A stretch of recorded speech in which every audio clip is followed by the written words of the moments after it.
नमस्कार विद्यार्थी मित्रांनो, मी अलका देशमुख आपल्या सहज आणि सोपे या यूट्यूब चॅनलमध्ये तुम्हा सर्वांचे स्वागत करते. आपण पाहणार आहोत आपल्या इयत्ता 10वीचा सायन्स 1 मधील 5वे चॅप्टर हीट यामधील हे आपले सेकंड लेक्चर असणार आहे.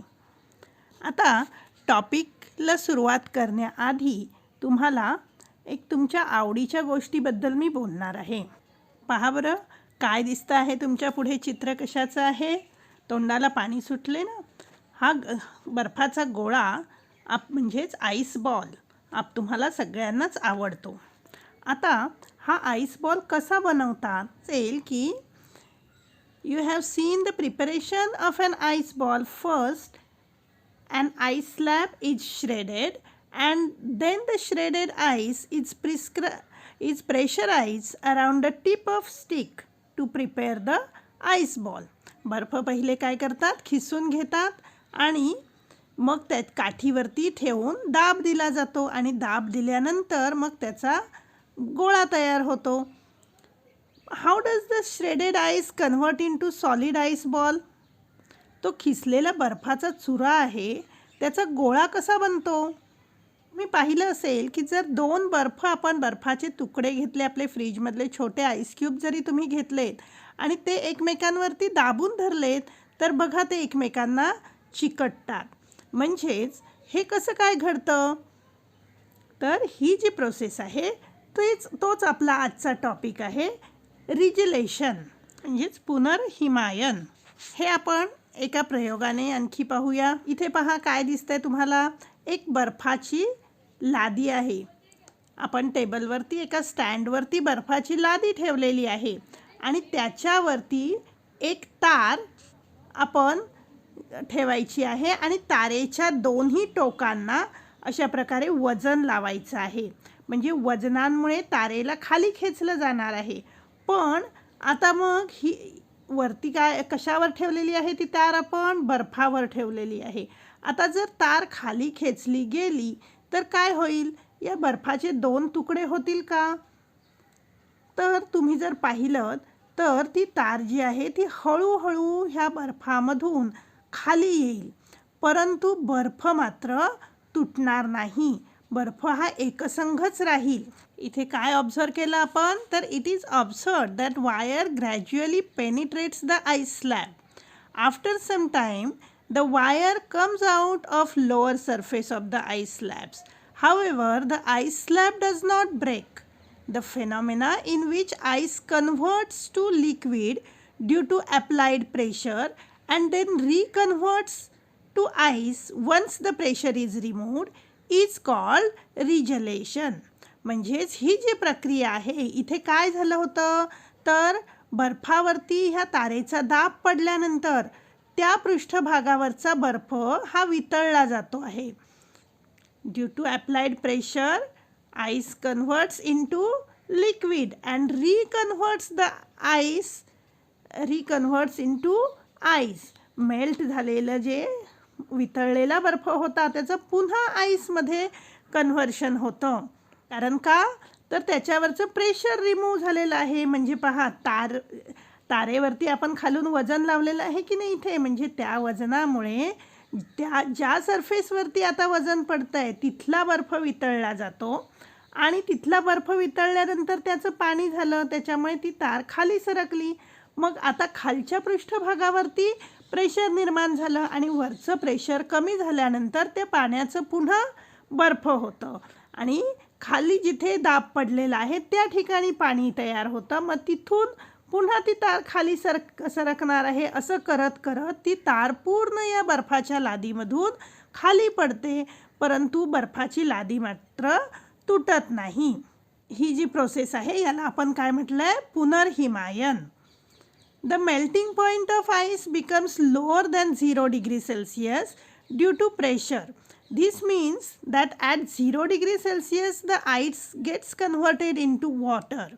As soon as the pressure is removed, the melting point is restored to 0 degree Celsius and water gets converted into ice again. म्हणजे बघा, आता आपण काय म्हटलं की ज्या ठिकाणी दाब पडतो तिथलं बर्फ वितळलं जातं. बर्फाचा मेल्टिंग पॉईंट 0 डिग्री सेल्सिअसपेक्षा कमी होतो. कशामुळे?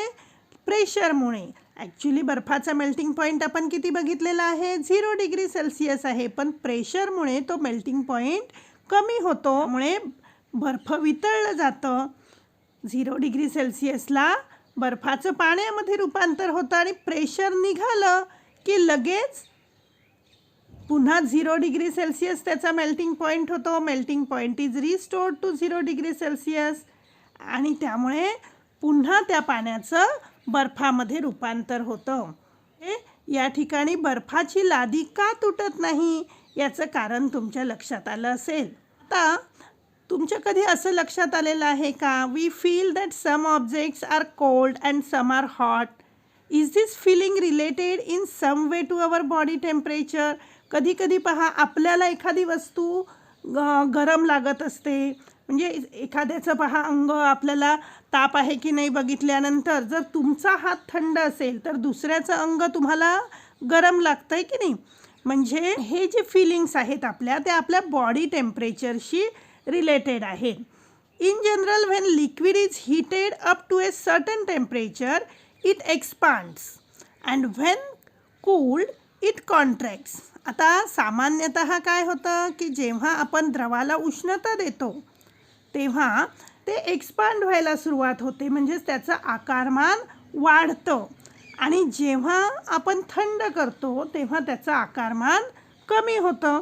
Water however shows A special and exceptional behaviour. परंतु पाणी मात्र याच्यामध्ये एक वेगळं असामान्य असं बिहेवियर दाखवतं आहे. If we heat water from 0 degree Celsius to 4 degree Celsius. आता पहा, पाण्याला जर आपण 0 अंश सेल्सिअसपासून उष्णता द्यायला सुरुवात केली तर 0 अंशापासून 4 अंशापर्यंत पाणी.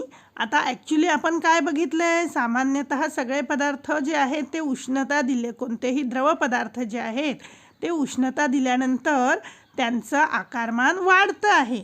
पण पाण्याचं मात्र 0 अंशापासून ते 4 अंशापर्यंत जेव्हा आपण तापमान वाढवतो तेव्हा त्याचं आकारमान वाढण्याच्या ऐवजी ते कमी होतं. At 4 degree Celsius its volume is minimum to contraction. मग कमी होत असतं त्याचं आकारमान. त्यामुळे 4 अंशाला त्याचं आकारमान हे सगळ्यात कमी असतं. कारण का? तर आता आपण असं म्हणू की अरे इथे तर उष्णता देतो आहे आपण, तर आकारमान कमी कमी होत आहे. मग अजून 4 अंशापासून पुढे जरी उष्णता दिली तरी आकारमान कमी व्हायला पाहिजे. परंतु तसं होत नाही. If the water is heated further it expands and it's volume increases. आणखी जर आपण उष्णता दिली तर मात्र काय होतं? पाण्याचं आकारमान इतर द्रवपदार्थांप्रमाणेच वाढायला सुरुवात होते. The behaviour of water between its temperature from 0 degree Celsius to 4 degree Celsius is called anomalous behaviour of water. आणि म्हणून हे जे आहे पाण्याचं असंगत आचरण त्याला आपण म्हणतो की water. If we heat water from 0 degree Celsius to 4 degree Celsius, it contracts instead of expanding. आणि हे जे बिहेवियर आहे पाण्याचं त्यालाच आपण म्हणतो पाण्याचं असंगत आचरण. काय पाहिलं आपण? सर्वसाधारणपणे द्रव मर्यादित तापमानापर्यंत तापवल्यास त्यांचं प्रसरण होतं आणि थंड केल्यास ते आकुंचन पावतात. परंतु पाणी मात्र वैशिष्ट्यपूर्ण आणि अपवादात्मक असं आचरण दाखवतं. काय अपवादात्मक आहे? तर 0 अंश सेंटीग्रेड तापमानाचे पाणी तापवले असता 4 डिग्री सेल्सिअस तापमान होईपर्यंत त्याचं प्रसरणाऐवजी आकुंचन होत असतं. आणि हे जे पाण्याचं वेगळं वर्तन आहे त्यालाच आपण म्हणतो पाण्याचं असंगत आचरण. 0 अंश सेल्सिअस ते 4 अंश सेल्सिअस या तापमानादरम्यान असणाऱ्या पाण्याच्या आचरणाला पाण्याचे असंगत आचरण असे म्हणतात. अतिशय महत्त्वाचा टॉपिक आहे हा आपला पाण्याचे असंगत आचरण. आता जर आपण 1 किलोग्रॅम वस्तुमानाच्या पाण्याला 0 डिग्री सेल्सिअसपासून उष्णता देत तापमान व आकारमान यांच्या नोंदी घेऊन त्यांचा जर आलेख काढला तर तो काय दिसतं आहे बघूया आपण आलेखामध्ये. पहा, खाली एक्स अक्षावरती आपण घेतलेलं आहे तापमान 1, 2, 3, 4 अशा प्रकारे अंश सेल्सिअसमध्ये तापमान घेतलेलं आहे आणि वाय अक्षावरती आपण पाण्याचं आकारमान घेतलेलं आहे. सुरुवातीला 0 पासून 4 अंशापर्यंत बघा जे आकारमान होतं ते कमी कमी आलेलं आहे. त्यामुळे हा आलेख कसा आलेला आहे, वरून खाली रेषा आली आणि 4 अंशानंतर खालून वरती गेली, म्हणजेच हा अशा प्रकारे वक्र आलेख आपल्याला मिळतो. या आलेखावरून स्पष्ट होत आहे की 0 अंशापासून ते 4 अंशापर्यंत पाण्याचं तापमान वाढवलं तर त्याचं आकारमान वाढण्याच्या ऐवजी कमी होतं आणि 4 अंशाला पाण्याचं आकारमान हे सर्वात कमी असतं. हे लक्षात ठेवायचं नेहमी. 4 अंशाला पाण्याचं आकारमान म्हणजेच volume of water is minimum at 4 degree Celsius. आकारमान कमी म्हणजेच घनता जास्त, म्हणून आपण म्हणू शकतो की 4 अंशाला पाण्याची घनता म्हणजेच density of water is highest, सगळ्यात जास्त असते. मग आपण हे जे पाण्याचं असंगत आचरण आहे ते एका उपकरणाच्या सहाय्याने त्याचा अभ्यास करतो. त्या उपकरणाचं नाव आहे होपचं उपकरण. अशा प्रकारे हे उपकरण आहे, याचं नाव आहे होपचं उपकरण, होप्स ॲपॅरेटस. आता या उपकरणामध्ये काय दिसतंय तुम्हाला पहा. मध्यभागी एक उभट असं नळकांड आहे, त्याला एक पसरट भांडं जोडलेलं आहे आणि 2 तापमापी त्याला जोडलेले आहेत, एक वरच्या बाजूला एक खालच्या बाजूला. आणि त्या पसरट भांड्यातलं पाणी, काही बर्फाचं जे पाणी होईल ते काढण्यासाठी इथे एक टोटीसुद्धा बसवलेली आपल्याला दिसते आहे. त्या उभट नळकांड्यामध्ये आपण पाणी भरत असतो आणि पसरट भांड्यामध्ये बर्फ आणि मीठ यांचं गोठण मिश्रण भरतो आणि प्रत्येक 30 सेकंदानंतर आपण तापमापीने दाखवलेल्या तापमानांची नोंद करतो आणि तो आलेख काढतो. काय होतं बघा, तर सुरुवातीला नळकांड्याच्या मध्यभागातील पाण्याचं तापमान हे सभोवतालच्या गोठण मिश्रणामुळे कमी होतं. नळकांड्याच्या मध्यभागातील पाण्याचं तापमान हे कमी झाल्यामुळे त्याचं आकारमान कमी होतं. आकारमान कमी झालं म्हणजे त्याची घनता वाढते. आता घनता वाढली म्हणजेच ते पाणी जड होईल की नाही, आणि ते जड झालेलं म्हणजे घनता वाढलेलं पाणी हे खाली जाईल आणि त्यामुळे खालच्या भागातलं पाण्याचं तापमान सुरुवातीला जलद गतीने कमी झालेलं आपल्याला दिसतं. आपण दोन्ही तापमापीतल्या तापमानांची नोंद घेणार आहोत, तर आपल्याला काय दिसतंय, सुरुवातीला पहा की दोन्ही तापमापींमधलं तापमान समान असेल. नंतर पहिली जी तापमापी आहे त्यातलं तापमान पटापट खाली यायला सुरुवात होते आणि वरच्या तापमापीतलं तापमान मात्र तितकंसं कमी होत नाही. मग याचं रिझन काय आहे, तर आपण इथे मधल्या पसरट भांड्यामध्ये बर्फ आणि मीठ यांचं गोठण मिश्रण ठेवलेलं आहे. तर त्या मिश्रणामुळे काय होतं आहे, तिथल्या भागातलं पाणी हे लवकर थंड होतं आहे, म्हणजेच त्याची घनता ही जास्त होते. कारण आपण मघाशी बघितलं की सुरुवातीला जेव्हा पाण्याचं तापमान कमी झालं की त्याचं आकारमानसुद्धा काय होतं, कमी कमी व्हायला लागतं आहे. आणि आकारमान कमी झालं की घनता वाढते. घनता वाढल्यामुळे ते पाणी जड होऊन खाली येतं. त्यामुळे खालच्या भागामध्ये जास्त थंड पाणी आल्यामुळे सुरुवातीला खालची तापमापी जी आहे तिच्यामधलं तापमान जलद गतीने कमी होतं. मग हे तापमान कमी होत होत जेव्हा 4 डिग्री सेल्सिअसपर्यंत होतं तेव्हा आता आपण काय शिकलेलो आहोत की 4 डिग्री सेल्सिअसला घनता उच्चतम असते, हायेस्ट डेन्सिटी असते. त्याच्यानंतर मग पुन्हा पाणी इतर द्रवपदार्थांसारखंच त्याचं आचरण ठेवतं. त्याच्यामुळे जेव्हा 4 अंशापेक्षा कमी तापमान त्या मध्यभागातील पाण्याचं होईल तेव्हा मात्र आता ते काय होणार आहे, आकुंचन पावण्याच्या ऐवजी प्रसरण पावायला लागतं. प्रसरण पावलं म्हणजे आकारमान वाढल्यामुळे आता त्याची घनता कमी व्हायला लागते आणि घनता कमी झाली म्हणजे ते हलकं झाल्यामुळे ते खाली न जाता ते वरच्या भागाकडे जायला लागतं थंड पाणी आणि त्याच्यामुळे वरच्या तापमापीमधलं तापमान हे पटापट कमी व्हायला लागतं आणि म्हणून मग ते सुद्धा जलद गतीने कमी होत होत 0 डिग्री सेल्सिअसपर्यंत कमी होतं. परंतु तळाशी असणाऱ्या पाण्याचे तापमान हे थोडा वेळ 4 अंशावरतीच स्थिर राहतं. म्हणजे बघा सुरुवातीला खालच्या तापमापीमधलं तापमान T1 तापमापी जी आहे थर्मामीटर T1 जो आहे त्यातलं टेम्परेचर पटापट कमी होत आलं. 4 अंशापर्यंत गेलं ते कमी होत होत होत. परंतु नंतर मात्र वरच्या तापमापीमधलं तापमान कमी व्हायला लागलं आणि ते कमी होत होत लगेच ते कमी होत होत होत 0पर्यंत सुद्धा पोचलं. परंतु ह्या खालच्या तापमापीतलं तापमान काही वेळ 4 अंश सेल्सिअसच स्थिर राहतं आणि नंतर ते सुद्धा मग 0 अंशापर्यंत कमी होतं. म्हणजेच या दोन्ही तापमापींचा जर आपण आलेख काढला, ग्राफ जर काढला तर तो ग्राफ जो आहे तो आपल्याला अशा प्रकारे दिसतो की सुरुवातीला पहिला हा जो खालचा वक्र आहे, खालचा कर्व जो आहे तो T1 तापमापीचा आहे आणि वरचा कर्व जो असा डायरेक्ट आलेला आहे खालचा कर्व कसा आहे बघा, आधी हळूहळू कमी होत आलं, नंतर इथे 4 अंशाला पहा थोडंसं स्थिर झालेलं आहे ते आणि नंतर पुन्हा झपाट्याने कमी होत आलेलं आहे.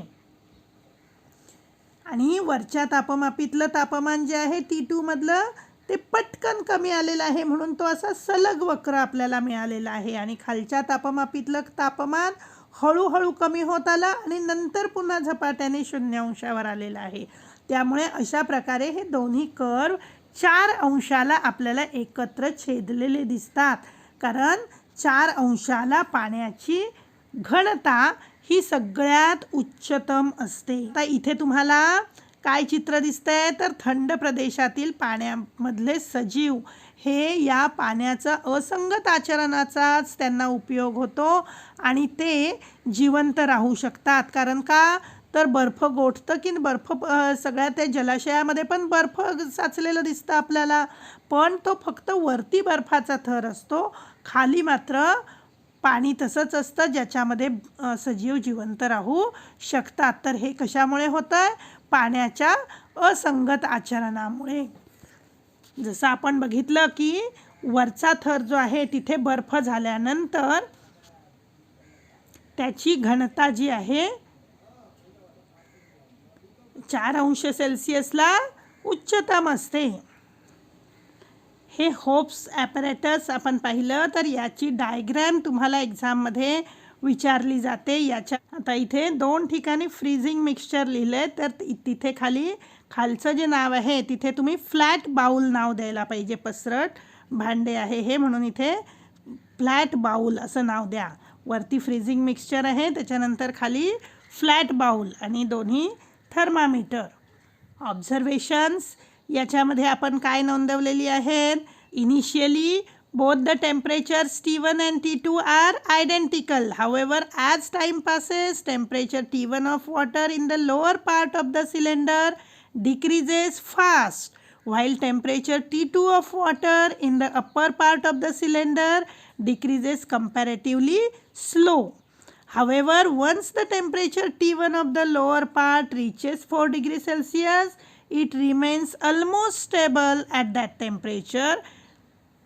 T2 decreases slowly to 4 degrees Celsius. Thereafter, since T2 starts changing rapidly, it records 0 degrees Celsius first, and after that, lower thermometer T1 records 0 degrees Celsius.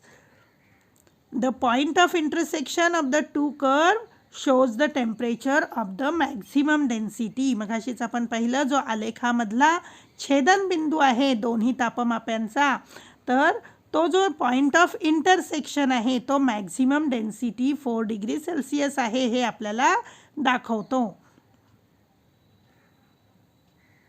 आणि हे ऑब्झर्वेशन का असे आपल्याला नोंदवता आलेले आहे त्याच्या मागचं एक्सप्लेनेशनसुद्धा आपण बघितलेलं आहे की initially the temperature of the water in the middle of the cylinder lowers due to freezing mixture in the outer bowl